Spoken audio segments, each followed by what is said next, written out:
tenar begitu ya. Mungkin itu yang dia mau. Tapi dia tidak memikirkan akibat dari perbuatan yang dia lakukan. Ya, teman-teman, selamat datang lagi di channel kita. Kali ini kita lagi membahas tentang gugatan Subhan ini yang menggugat secara perdata Wapres Gibran. Dan di sini kita bisa lihat dia udah mulai kewalahan atau udah mulai sempoyongan kita bilang menghadapi gugatan Gibran karena omongannya yang dari kemarin itu cuman mencari sensaksi aja. Dan kita bisa lihat caranya ngomong pun gampang-gampang aja kita bilang. Masa 125 triliun gampang aja untuk membagikan kepada seluruh warga Indonesia. Dan Subhan Talal ini bisa kita bilang 450 juta itu katanya jika dia menang melawan daripada Wapres ini, dia akan bagi-bagikan uang yang 450 juta itu. Dan kenyataannya omong kosong semua teman-teman. Dia pun udah mulai kewalahan karena ada yang mengatakan, ada yang mundur, ada juga yang mengatakan gugat kembali supaya bisa diseret masuk penjara. Inilah berikut daripada videonya. Gitu. Bahkan teman-teman, si Subhan ini sudah bermimpi ya. Kalau misalkan dia memenangkan gugatan ini, dia akan membagikan ke setiap warganya itu sebesar Rp450.000 setiap warga. Kalau dia berhasil memenangkan gugatan 125T ini. Bayangkan. Teman-teman percaya? Kalau saya sih enggak. Jangankan mau bagi-bagikan, menang juga enggak, ya enggak sih? Dia udah menghayal tinggi-tinggi. Bahkan kemarin dia pernah ngomong bahwa barang bukti yang dia miliki ini sudah sangat terang benderang, seterang Monas yang ada di Jakarta katanya. Sombong banget. Nah, ini teman-teman, ini ada di salah satu kesempatan ya, ada seorang anak muda ya. Dia ini seorang wakil ketua umum Bara-JP yang bernama David Pajung. Nah, di salah satu kesempatan, Bang David Pajung ini benar-benar memberi si Subhan Talal ini kuliah umum ya. Jadi dikasih kuliah umum mengenai hukum teman-teman. Bahkan Bang David ini mengatakan katanya Pak Subhan ini kan sangat mengerti hukum. Cuman jangan melihat hukum itu dengan kacamata kuda kan gitu. Harus melihat secara komprehensif. Terus teman-teman, kata Bang David lagi, kalau seandainya orang-orang seperti Pak Subhan ini tampil di publik, lama-lama bisa rusuh nih publik kita. Begitu teman-teman. Tidak sampai di situ. Bang David ini juga mengajarkan Subhan ini atau memberitahu mengenai mekanisme pendidikan Mas Gibran di luar negeri. Begitu sampai ke gelar-gelarnya. Dia beberkan di situ. Ya sehingga yaitu tadi membuat Subhan ini terdiam, teman-teman. Saya kasihan juga sebenarnya. Kasihan dia gini aja, ini.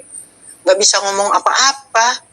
Karena yang disampaikan oleh Bang David ini benar-benar fakta yang tidak terbantahkan.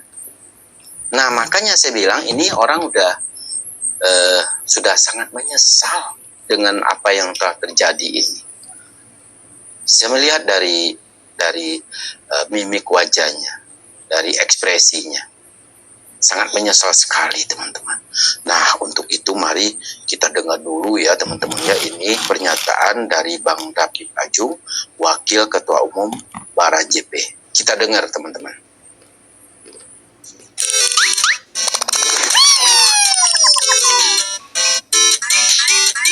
Wakil Ketua Umum Bara-JP. Kita dengar teman-teman.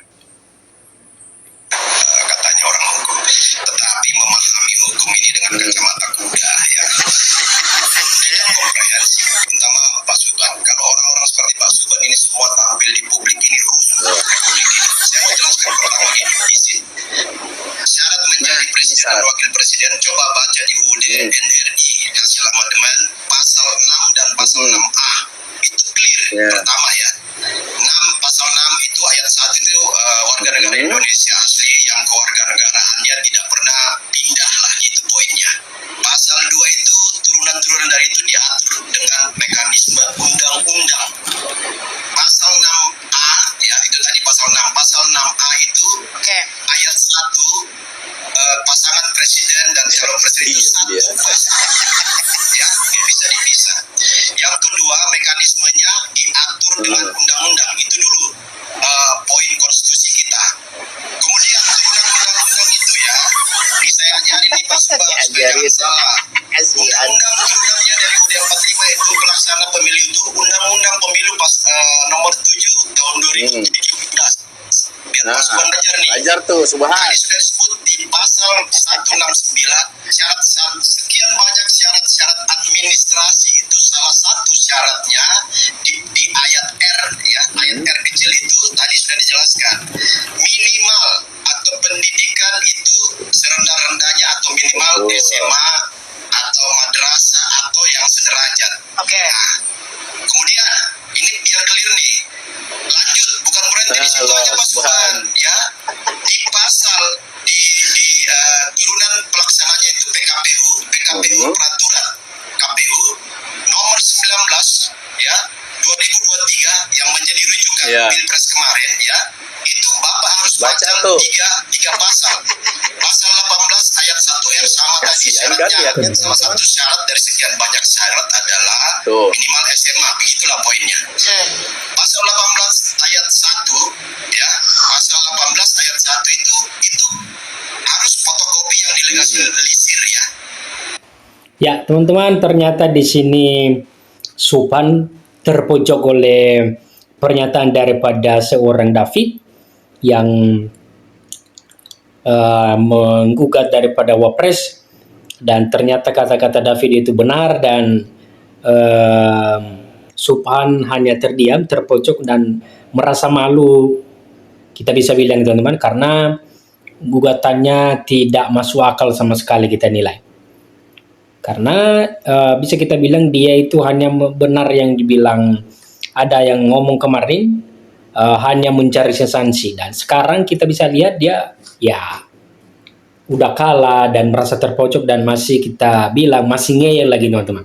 Ini videonya. Fotokopi ijazah. Nah, ini yang penting ini 18 ayat 3 yang Bapak baca tuh. Baca baik-baik Pak. 18 ayat 3 itu ada pengecualian ya. Di PKPU itu. Pengecualian itu yang tadi soal administrasi yang harus dilegalisir. Pengecualian kalau dilegalisir dan keterangan, surat keterangan. Pengecualian kalau lulus dalam negeri itu tidak perlu keterangan. Cukup ijazah dilegalisir. Baca ulang-ulang baca di 18 ayat 3 Pak. Kalau lulusan luar negeri Pak, lulusan luar negeri itu bunyi di situ ya.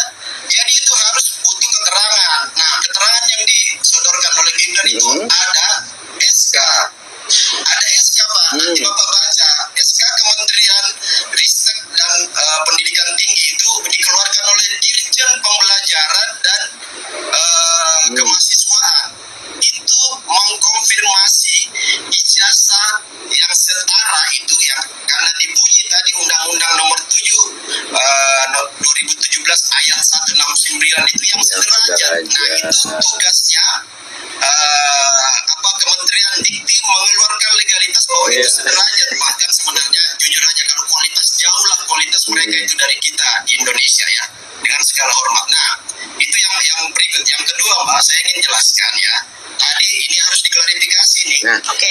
Makanya Pak Subhan baca baik-baik itu semua data KPU. Kalau perlu Bapak minta secara formal KPU memberikan ya, dengan catatan seizin yang bersangkutan, seizin Gibran. Nah, SMA Gibran itu di Objek Secondary School ya tahun 2002 Pak.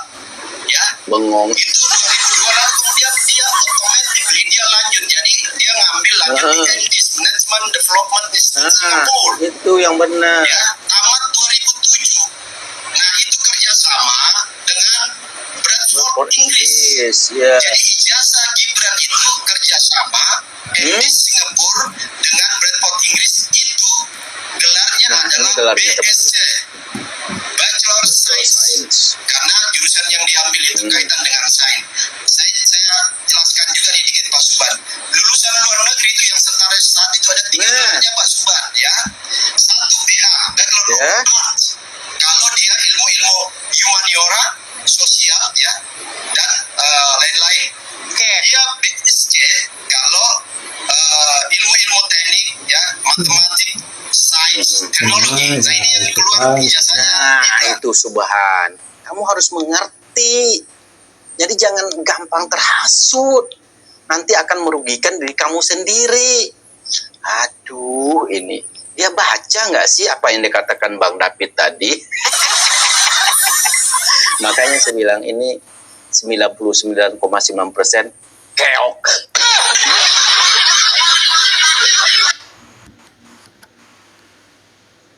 Ya, teman-teman, itulah beberapa tanggapan daripada komentator kita tentang Subhan ini yang benar-benar ngeyel menggugat daripada Wapres dan ujung-ujungnya terpojok sendiri dan dirinya sendiri yang kena, teman-teman. Karena dia ini termasuk hasutan daripada orang mungkin, sehingga dia tidak mengerti apa-apa, dia tidak menguasai pun hukum atau cara menggugat itu seperti apa dalam undang-undang. Dia sudah berani menggugat dan ujung-ujungnya dia kena, dia malu, dia terpojok. Karena di sini juga dia dikatakan Subhan Palal ini janji bagi duit 450 juta ketika dia bisa menang. Lah, ujung-ujungnya dia sendiri yang kena, teman-teman. Aneh. Itulah kalau ngeyel orang.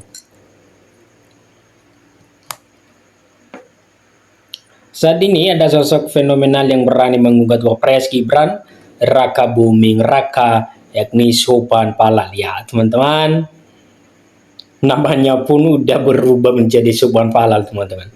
Karena gugatannya ini tidak sesuai dengan fakta. Yang menurut dia udah sesuai dengan fakta, teman-teman. Lah, dia aja tidak menguasai undang-undang, seperti apa nanti ke depannya, apakah ini pantas. Dia kayaknya kena hasutan ini orang. Dia dibilangin pun ngeyel dia. Lah, ini dia terpojok ini, terdiam di saat seorang ahli ini atau David ini berupa mengajarin jadinya. Nah, itu jadinya kalau asal menggugat saja, teman-teman.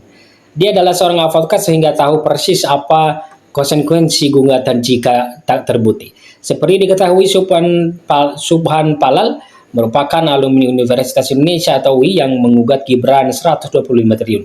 Gugatan perdata itu diajukan di Pengadilan Negeri Jakarta Pusat. Ya, teman-teman, luar biasa sekali. Bukan main-main. Dikiranya uang yang 125 triliun itu kecil. Nah, begini jadinya. Kalau udah kena ya begini, bengong, kayak anak bersekolah diajari tentang undang-undang. Ya, teman-teman, mudah-mudahan ini jadi pelajaran bagi kita semua, dan mudah-mudahan juga masalah-masalah yang dihadapi Wapres dapat cepat terselesaikan dengan baik. Oke, sekian saja dulu perjumpaan kita di video kali ini.